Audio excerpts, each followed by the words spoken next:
With all that snow melting, the Vancouver Park Board is reminding people to stay off ponds and lakes, even if they appear to be frozen over. CTV's Abigail Turner has that story.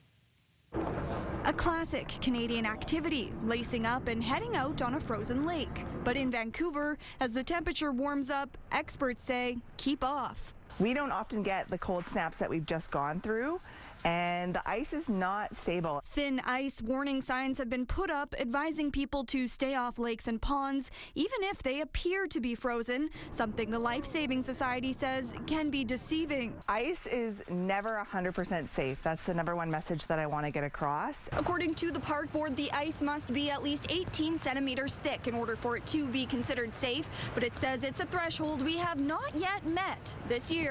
The Life Saving Society says there's been at least 2 drownings this month from people falling through ice. There's been several other close calls, as recent as this week in Langley. Langley RCMP received several calls of an ATV operator that was actually riding their ATV on the Brighton Lagoon. The operator and the ATV had actually gone through the ice. If you do fall through the ice, you should immediately yell for help, reach and grab onto the ice, kick hard and push your stomach onto the surface, roll onto the ice, and do not get up to walk to shore. If you can't get yourself out, hang on to the ice and keep yelling until someone comes. It's advice that the Life Saving Society also shares for pet owners. You always want to make sure that your dogs are leashed and controlled around frozen water and open water.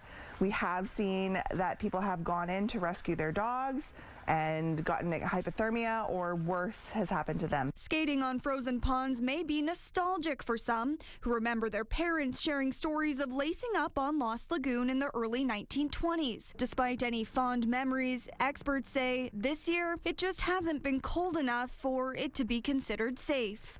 Abigail Turner, CTV News, Vancouver.